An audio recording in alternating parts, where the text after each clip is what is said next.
नमस्कार, मैं हूं आपके साथ वैशाली और आप देख रहे हैं लल्लू लाल न्यूज चैनल। इधर यूक्रेन को हथियार पर हथियार दे रहा अमेरिका, उधर ट्रंप ने ही निकाल दी यूक्रेन समर्थकों की हवा।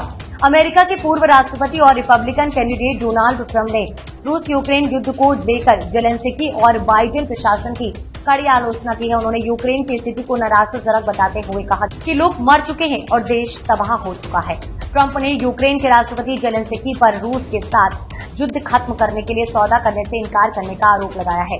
व्हाइट हाउस की रेस में शामिल रिपब्लिकन उम्मीदवार ने उत्तरी कैरोलिया में एक प्रचार रैली के दौरान कहा कि हम एक ऐसे व्यक्ति को अरबों डॉलर देना जारी रखते हैं जो सौदा करने से इनकार करता है।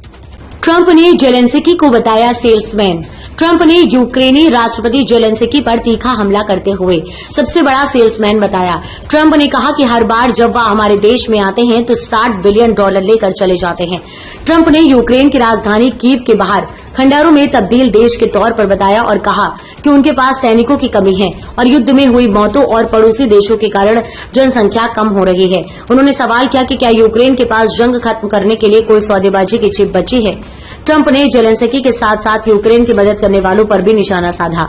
उन्होंने कहा कि हमारे पास मौजूदा कोई भी सौदा, चाहे वो सबसे खराब सौदा ही क्यों न हो, इस स्थिति से बेहतर होता है। उन्होंने कहा कि अगर यूक्रेन ने थोड़ा सा त्याग किया होता तो आज हर कोई जीवित रहता और हर इमारत बची रह जाती। मौजूदा हालातों पर सवाल उठाते हुए ट्रंप ने कहा कि हम क्या सौदा कर सकते हैं। यूक्रेन ध्वस्त हो चुका है और लोग मर चुके हैं।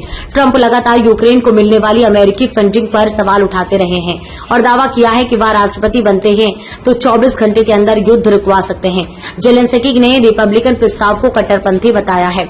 दरअसल यूक्रेन के राष्ट्रपति जेलेंस्की अमेरिका दौरे पर हैं। उन्होंने यूएनजीए को संबोधित करते हुए कहा कि रूस के राष्ट्रपति पुतिन को सिर्फ बातचीत के जरिए शांति के लिए नहीं मनाया जा सकता।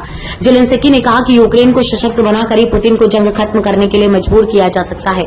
यूएनजीए में बोलने से पहले जेलेंस्की ने रिपब्लिकन पार्टी के उम्मीदवार डोनाल्ड ट्रंप और उनके वीपी कैंडिडेट जेडी वेंस पर बड़ा हमला बोला है। जेलेंस्की ने कहा कि वेंस के प्रस्ताव को कट्टरपंथी बताते हुए कहा कि वे चाहते हैं कि यूक्रेन रूसी नियंत्रण वाले क्षेत्रों को सरेंडर कर दे। बाइडेन हैरिस के बाद अब ट्रंप से मिलेंगे जेलेंस्की। वहीं रिपब्लिकन कैंडिडेट डोनाल्ड ट्रंप ने गुरुवार को जानकारी दी है कि यूक्रेन के राष्ट्रपति जेलेंस्की ने उनसे मिलने का अनुरोध किया था। वह शुक्रवार 27 सितंबर को ट्रंप टावर में उनसे मिलने वाले हैं। अमेरिका के पूर्व राष्ट्रपति डोनाल्ड ट्रंप लंबे समय से दावा करते आ रहे हैं कि वह रूस यूक्रेन युद्ध 24 घंटे में रुकवा सकते हैं। ट्रंप का कहना है कि उन्हें यकीन है कि वह रूस यूक्रेन युद्ध रुकवा सकते हैं।